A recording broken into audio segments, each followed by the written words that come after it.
It is me, the managing editor for Wrestling Inc., Nick Hausman, joined here as I am every Friday here on the Ringside Wrestling app. It's our good friend, the owner, proprietor of WrestlingInc.com, Raj Giri. Raj, welcome back to the WINCLY here. Thanks, as always, Nick. How are you doing? I'm doing great. Yes, this is really fun. It's the video version of the WINCLY. I get to do the podcast version Tuesday through Thursday. I want to thank you all for downloading the Ringside Wrestling app absolutely for free, so you guys can come over and watch us here every Friday on the Ringside Wrestling app. We got a lot to get to here today. We're always talking the top 5 stories of the week here on the Friday WINCLY. But also later in the show, we're going to have another exclusive video interview that we landed here for the Friday WINCLY featuring our field correspondent for Wrestling Inc., Andy Malnoske. He went out to WrestleCon and he chatted with Greg the Hammer Valentine. Very excited to have Greg here at the end of the show. He talks a bit about his infamous dog collar match with Roddy Piper. Just great. Check that out. He's a legend. Wrestled at the first WrestleMania, the very first Intercontinental title match at a WrestleMania. So, yeah, absolute legend. Absolute legend. So he'll be here later in the show. But let's get to it. We got some news you can use, news that'll leave a bruise. We do the top 5 stories. Let's get to the top story of the week, and that would be the Superstar Shakeup. Yes, the rosters between Raw and SmackDown here got jumbled up a little bit. We're going to take a look at some of the more meaningful trades. First of all, we had the top stars on each brand switching shows. Roman Reigns has been drafted to SmackDown. AJ Styles has now been drafted to Raw. Raj, what do you think of the decision to flip-flop these two superstars?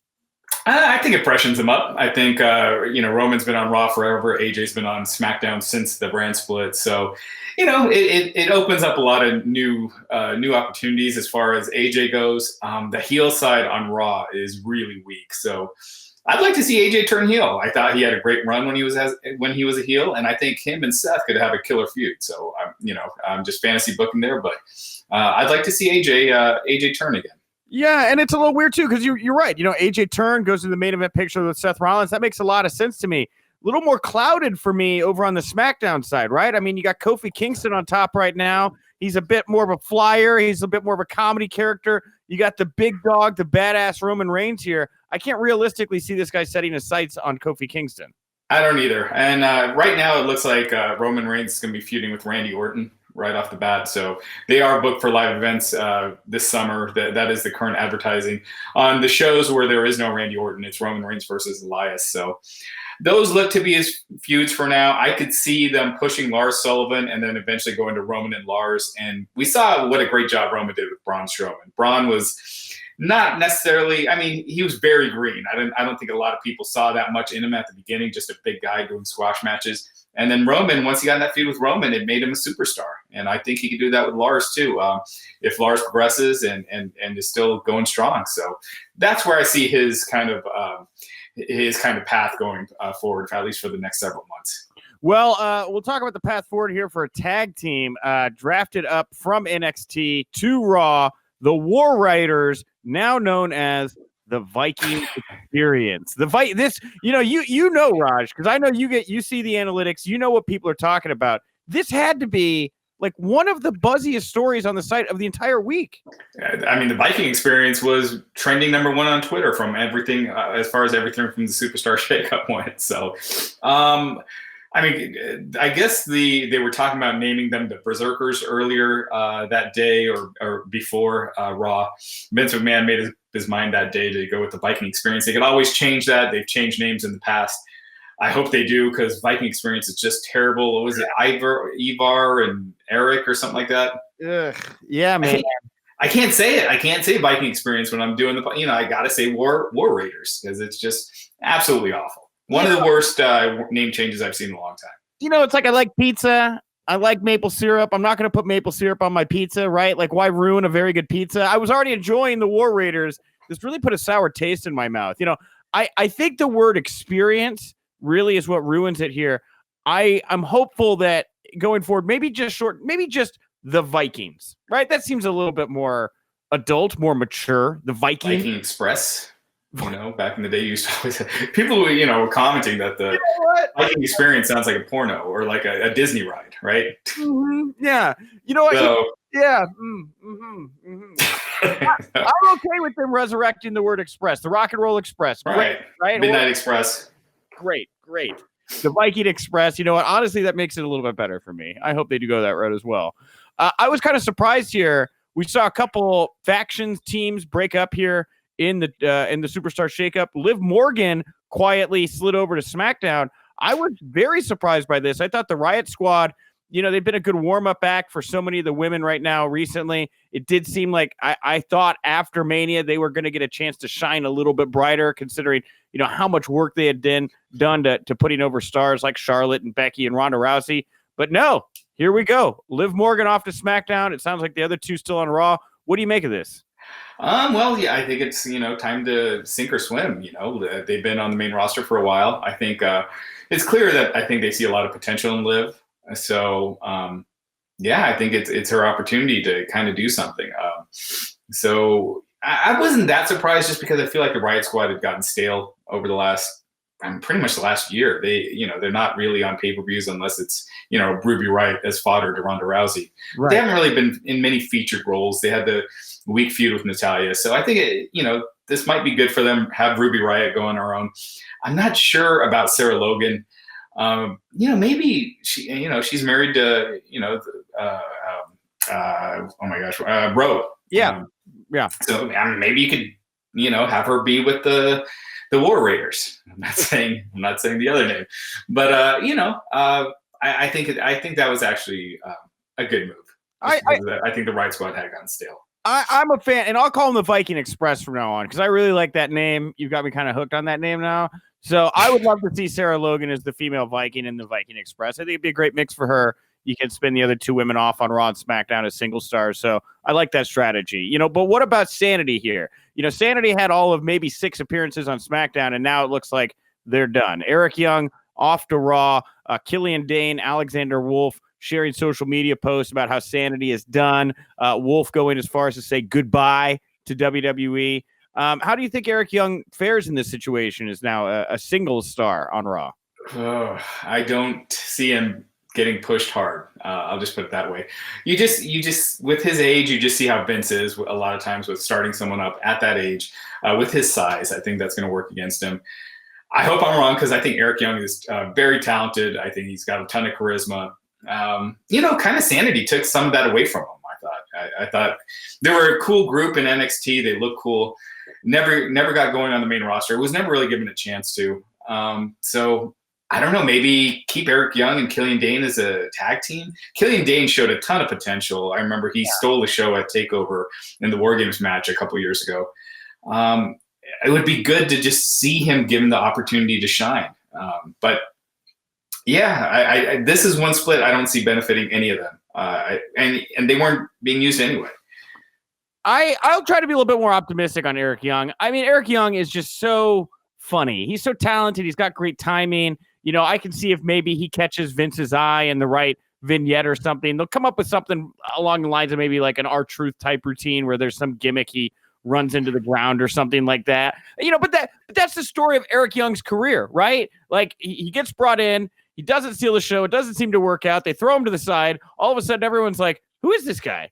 What does he do?" And he somehow seems to find a way to rise in the company. I'm kind of optimistic that's going to happen here again with him on Raw. I hope so, because I totally agree. Like as a comedy character, he's excellent. So I'd love to see it. Last year, last faction broken up, other than the Boston Hug, which we'll get to here later in the show, was the team of Chad Gable and Bobby Roode. Chad Gable here off to SmackDown, Bobby Roode on Raw.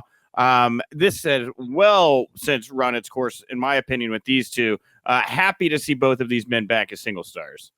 Same here. I was hoping that they would do a split, though. It seemed like they were teasing that. Yeah. And it just never really went anywhere. They turned heel for a week or two, and this seems like just one of those things where they're just like drawing names from a hat. But I am glad. I kind of wish Roode went to SmackDown. It felt like he was given more opportunities there. I hope he gets more of a chance to show what he's got. I hope they keep him heel and don't just forget about it and give him a chance to show what he's got, because he was tremendous and he's just been misused so far. Yeah, man. I would have also loved to see him beat down Chad Gable, but that's not maybe another time. All right, on to the second top topic of the week here. With the Superstar Shakeup, comes the Superstar Shakeup ratings. Now, Raj, I know you were excited to chat about the Raw and SmackDown ratings this week. What caught your eye? Why were you so interested in chatting about this with me? Well, it's just how much the ratings have gone down in the last year. It's kind of crazy. For the post-Mania and the and with the Superstar Shakedown, they're down 25% for Raw and 20 to 25% on SmackDown. I was looking at the numbers because I know a lot of people were saying, well, Fox knew what they were getting into. Well, when Fox signed the deal with WWE last year, the quarter before, the first quarter, they were averaging 2.6 million viewers. The year before, they were averaging 2.65 in that first quarter. Year before that, 2.5. So SmackDown ratings have been consistent. Kind of, there was that jump when they moved to USA and went live for a little bit. But the ratings have been consistent. Now, the first quarter of this year is 2.14, so they're down 18%. So after the Fox deal is signed, that's when you've seen the ratings collapse. So we'll just have to see. Last Friday, Fox had reruns, and it still beat what SmackDown did last night. SmackDown's going to get a lot of people, a lot more viewers back by being on Fox, by being on a network, but they're also going to lose a lot of viewers being on Friday night.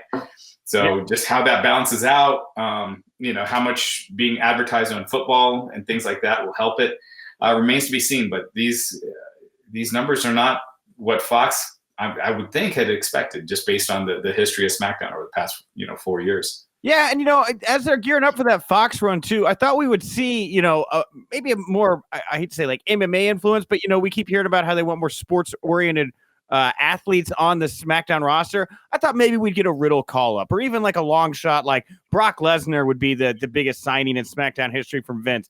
This whole Superstar Shakeup thing for me didn't do a whole lot to make me more excited for either brand and get me on the hook to view either program anymore. It just kind of seemed like more of the same. They just moved the batter around the bowl. Yeah, it was just basically, really, it was Roman and AJ, and the rest you wouldn't really notice, right? Yeah. I mean, Finn and Joe too. Samoa Joe was really ill at Raw, wasn't able to appear on Raw that night. But they had set up him and Braun the week before, and that is what they're going to be doing. So Samoa Joe's going to be on Raw this Monday night and get officially moved there. But yeah, I agree with you. I just felt like this year's shakeup was just bland. I think if you watch the draft shows of the past, and the fact that you felt like Raw and SmackDown were competing, and they really cared about each pick. Whereas this year, it's just like the next match will feature the newest star from Raw, and then the guy wins. And and that's what they did every time, except for Roman was a little different. But it was just very formulaic. They did that same formula both nights, and there just wasn't much excitement or unpredictability or chaos like there was in the years before. So I just thought it was just dull this year. Yeah, agreed. And what happened in the good old days? The general managers, they would argue and negotiate and demand talent and make exchanges. Right. There's none of that. You're right. It's just, here you go. New t-shirt. Right. Blue to red. All right, let's go to the third top topic of the week here from Wrestling Inc., and that is the Sasha Banks Backstage WWE dilemma. Now, I'll try to go through the breadcrumbs here as quick as possible. The Observer was reporting that Sasha and Bayley found out they were going to lose the women's tag titles, the Iconics, the day of WrestleMania 35. Pro Wrestling Sheet went out and found out that they were both very unhappy about this. They were so unhappy, they reportedly laid down on the floor of the locker room at MetLife Stadium on Sunday, loudly making it known they were unhappy. I guess they did this back at the hotel later on as well. According to the Observer, Sasha Banks reportedly tried to quit WWE following this decision. They were also told that there were going to be plans to break them both up, put them on separate brands. Banks is unhappy. She's been given a few weeks to think it over. And while she's thinking it over, she decided to hop on Twitter and is now following AEW, Cody, the Young Bucks, Chris Jericho, Kenny Omega. What a cacophony of things that has happened here around Sasha Banks. Raj, you've been following this blow by blow like I have. What do you make of the situation Sasha's found herself in? Well, so she's been following AEW for a while. People had pointed that out like a month or two ago. As far as her being upset, I agree with her. I think she's been booked badly since she's been on the main roster. Every time she gets a title, she gets a chance to hang on to it for a few days or a week and then loses it. Never really been given a chance to run with her character. Now, you see her and Bayley in NXT. They see their hard work paying off. They get to main event shows. They were the best wrestlers on that show, along with Charlotte and NXT, and they were being rewarded for it. They come to the main roster, they're constantly being brought down, no matter how over they got. If you go back and watch WrestleMania 32, Sasha was over. I mean, she was the most over woman on that match. She was super over and just kept being brought down. So this year, finally, she'd been trying to get Vince to introduce the women's tag titles. It finally happens. Her and Bayley want to make it something and not just another throwaway title. And they never got an opportunity to do that. They never had a strong feud. It had a couple months and then drop it in a match with very little build. So I can see why she's frustrated. She finally got that opportunity to want to make a difference and make a change and make these titles mean something. I'm sure it's not about losing. It's how she lost and how the titles were treated. And, she's someone that you could tell takes pride in what she does. Yeah, but realistically here, I don't see WWE just letting her out of her contract to go walk somewhere else like AEW anytime soon. I just don't understand the whole go home and take some time to think about it type deal. I don't really know what there is to think about. You either come back to work or we freeze your contract and we make sure you can't go work elsewhere for a while. It doesn't seem like she's in the strongest negotiating position, I guess is what I'm saying. Yeah, she can't just sit out the rest of her contract. It would be like a Neville situation where they kind of keep her forever until, at some point, I think there's a legal aspect where you can't just tie someone down to a contract for, the rest of their careers. And Neville was eventually able to get out. That really doesn't make much sense. I could see them just being, feeling like maybe she just needs a little time off to just regroup or something like that. But yeah, they're not going to let her out of her contract with AEW coming out. And, AEW, they've got some talented women, but not really a big star yet. And Sasha would be that star. So, no way are they going to let her out. Yeah, it's right now. I feel like it's the time to just keep your head down and plow forward and look at that finish line here. Because that when you're free and clear, there's going to be opportunities there. And that's a good pivot there to our fourth top topic of the week, more unrest. Luke Harper, he requested his WWE release this week. We know this because he posted about it on Twitter. He said, as of this evening, I have requested a release from WWE. The past 6 years have been simply an amazing journey around the world and back with lifelong friends. Thank you from the top to the bottom of WWE. Thank you for your undying support. Thank you to everyone. The Observer reporting that Harper's WWE contract is coming up in October, which would be coincidentally when all signs point to AEW potentially launching on a major platform like TNT. I believe it's November, right? Well, Jim Ross said October. Now, okay. Yeah, so that's what good old JR had to say. Okay. Yeah, I think the Observer had November. Maybe it's the end of October, and he's free in November. Sure. But yeah, I mean, another case, really talented guy, a talented big guy. And those kind of guys usually get over very well in WWE. I was watching the Bruiser Brody documentary on Viceland, and I just look at it. I'm like, man, they could be doing this with Harper, this crazy, wild brawler, that is just out of control, and it'd just be a perfect gimmick for him, just kind of recreating that Bruiser Brody gimmick. But they've done nothing. And, the Bludgeon Brothers was too corny for people to really get behind. They pushed them, but, it wasn't like people are standing on their feet when the Bludgeon Brothers would come out. Yeah, and look at Eric Rowan now. Eric Rowan's just a big, scary dude, right? Like, that's all these guys really need to be. And by the way, you're right. I mixed this up. I'm confusing what you were saying there. Yeah, Harper's contract is up in November. AEW is supposedly launching in October. So yes, You're right. I got those mixed up in my brain. But that would still put Harper in a position here where he's letting it known he's leaving, right? Even if it's not the debut episode of whatever, AEW is doing. When you saw the WCW Monday Night Wars rolling out, you had to have a couple surprises every couple months to keep people on the hook. This is a great guy to have in the wings for a little bit further down the road to maybe jumpstart your second 8-week cycle of storylines with the new promotion. For sure. You don't want to have everything on the first show and then nothing for the rest. I always felt like that was a problem with WWE is post-Mania. They load so much stuff on that post-Mania show and then there's nothing. It wasn't as much this year, but previous years, so many people debuting on one show and then nothing for a while. I mean, if that's the direction he goes, I think it makes sense for AEW to not bring too many people on that first episode, spread it out so it makes it feel like required viewing. I think this is just unprecedented with people posting on Twitter that they requested their release without it being granted yet. With Ty Dillinger doing the same thing earlier this year, and he was actually granted it. So I think it sets kind of a bad precedent if WWE does release him. Because it just means that all you have to do is go on Twitter and say you want your release, and they'll end up doing it. I feel like part of it, and this is maybe me just looking into it though, is like you don't want a locker room filled with unrest, right? So if guys and gals or ladies don't want to be there, let them go. Keep around the team that is going to be there and is committed to it. Having all this negativity around, maybe it's just not as worth as much as having a team around right now that is engaged and wanting to compete, if that makes sense. Well, these are only the people that are speaking publicly. I think there are a lot of people back there that probably aren't happy. Yeah, and that's the problem with the WWE booking. With one guy, wrestler A wins this week, loses the next 2 weeks, wins again. They don't build these guys to be larger than life stars. They just build them all to be, kind of mid-card guys, and that's going to lead to a lot of guys feeling like they could be doing more. Mm-hmm. So I think they really need to start, protecting some talents, really moving some people up, and showing that they're serious with that.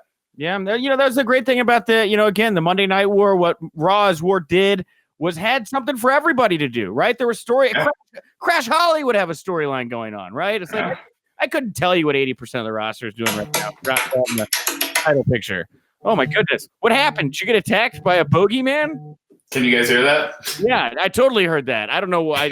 Yes, I'm gonna just my cell phone just going nuts. Sorry. Don't worry about it. All right, let's get to it here. That was actually my signal to get to the fifth and final topic. That's incredible how that worked out there. We are going to go through the WWE Injuries Report now. 6 injuries to report on. We'll go back and look at them all here in just a second. First of all, PW Insider reporting Daniel Bryan out with an undisclosed injury that is being kept a closely guarded secret here following what happened at WrestleMania. Pro Wrestling Illustrated also reporting Sheamus out with a concussion he sustained during the post-Mania Smackdown 6-man tag match. Big E has revealed he's out with a torn meniscus. WWE's confirmed that injury. He's not going to be around for a while. Nia Jax revealed she needs double knee surgery. The surgery is going to be to repair her ACLs. She could be out up to 9 months. Like you said, Samoa Joe, he was sick at Raw.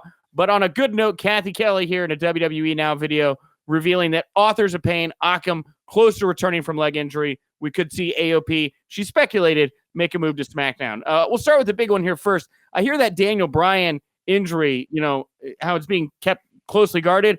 Man, oh man. And I don't want to jinx anything, Raj, but this feels a lot like what happened the last time he went down with the concussion related issues. Yeah. Whenever it's that silent, that's it's always kind of worrisome. So hoping for the best. So far, they haven't been removing him from upcoming house shows as far as the advertising goes. And they've been updating the advertising. They're moving AJ to the Raw shows, Roman Reigns to the SmackDown shows. But they haven't taken Daniel Bryan off yet. So hopefully it's nothing too serious and he'll come back. But yeah, it is always troubling with his history when it's something that's being closely guarded. Yeah, and with Sheamus here too, concussions are never easy. I know he's been dealing with neck issues for a while now. He's got one of those neck hammocks or whatever. I hate to hear that guy's banged up. I hate to hear that he's out as well. And like Big E, this is the New Day's moment right now. I feel like of all these injuries, maybe he lost the most momentum here. I mean, this is the chance for him to really strap a rocket to himself. I hate to hear he's out with a torn meniscus. Yeah, no, I agree. But, at the same time, I kind of feel like they need to not separate Kofi from the New Day, but not just kind of make him more of an individual right now since he's WWE champion. Have him do more stuff on his own, do his promos by himself, not out with Big E and Xavier. Now that Big E's out, going out with Xavier, I just feel like it just doesn't look right for the WWE champion. So let him be out on his own. Let him be cutting his own promos. Make him a little more individualistic. He's still buddies with Xavier, still buddies with Big E, but right now he's also a single star, not a part of a group like he has been. So It might be a little blessing in disguise as far as pushing Kofi.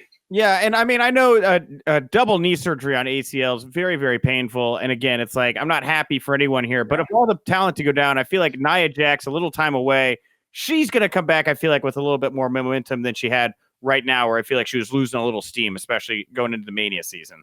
Yeah, and apparently her knees had been bothering her for a while. She just, fought it out through WrestleMania. So, she could be out, until the rest of the year. So, yeah, I agree with you. I think when she comes back, it gives her the opportunity to be fresh again. That's what I think with a lot of these talents. Like sometimes being away for a little bit freshens you up. Unfortunately, WWE doesn't always push people when they come back. So hopefully they do. I think Nia is such a star at this point that they can't help but do something with her when she comes back. I agree. All right, well, there it is, everybody. Top 5 stories of the week. Thanks so much for joining Raj and I here in the Hangouts chat. We got a little bit more for you here. We got a special exclusive interview, and right now we're going to throw it to our good buddy, our field correspondent, Andy Malnoske, chatting with Greg the Hammer Valentine.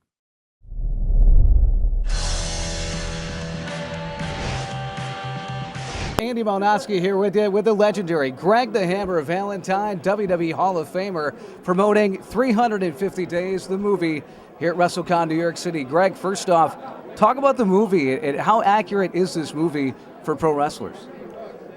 Well, from my era, 70s, 80s, 90s, that's what it's about. Mainly the 80s, so. And all the car rides we had, and 350 days is basically 350 days on the road a year. That's 15 days minus a year. You know, maybe not every year was 350 days, but it seemed like it. And we were in cars, planes, rent-a-cars. You know, that, and this movie really addresses that issue, that people get to see behind the scenes what we really went through.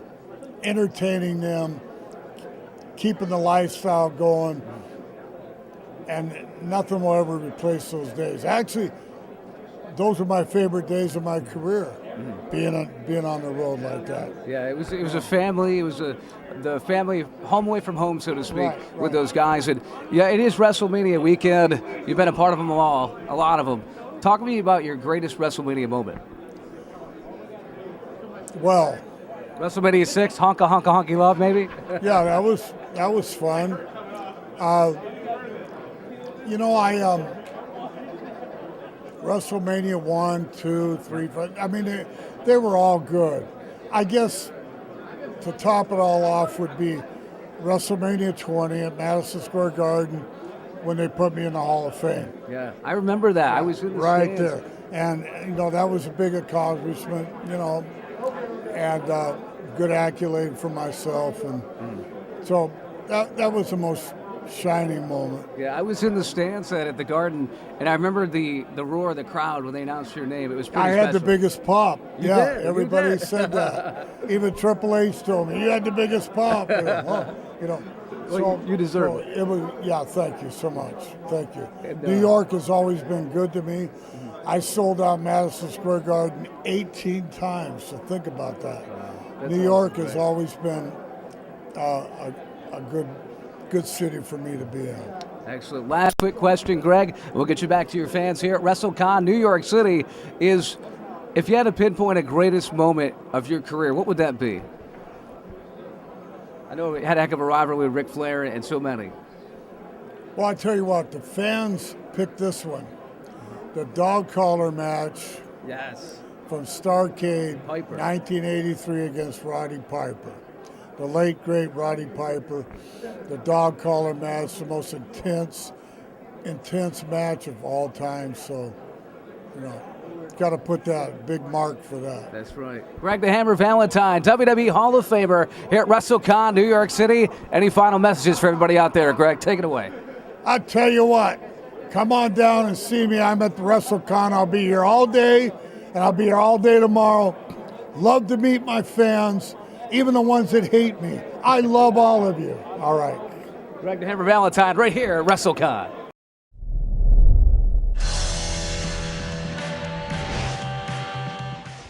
Thank you very much to Andy to going out in the field at WrestleCon, getting that interview with the Hammer there. Thank you, Raj, for joining me at the top of the show. If you're enjoying this, of course, remember, you got to go download the Ringside Wrestling app. It's absolutely free. New content always coming at you. Great talents, great personalities, great shows. You got to download the Ringside Wrestling app. And you also got to go over to ProWrestlingTees.com/Wrestling Inc. Get our brand new Jack the Jack Journalist Wrestling Inc. t-shirt. It's amazing, colorful. You're going to look cool. You're going to make new friends that also read the site. It's going to be great. It's going to just turn your whole world around. It's going to make everything better for you. And I feel like whoever I'm talking to right now out there, I feel like it's depressed the way I'm talking to them right now. It's like, come on, buddy, you got to turn it around. All right. Anyway, Raj, anything you want to plug, put over here to wrap up the show today? Visit WrestlingInc.com. Nick has had about a half dozen interviews this week. Mr. Anderson, Marty Jannetty, Brian Knobs, just a ton of content out there. David Arquette. So it's all on the site. Yeah. Visit WrestlingInc.com. Tons of news. It's been one of the busiest news weeks we've had in a long time. Non-WrestleMania news weeks we've had in a long time. So check out WrestlingInc.com. All the latest breaking news. Absolutely. And more interviews to come. I got stuff in the tank right now that you guys don't even know about. You're going to love it. Thank you so much for tuning in. I'm Nick Hausman at Wink Rebel over on Twitter. And remember, if you winked, you didn't miss it.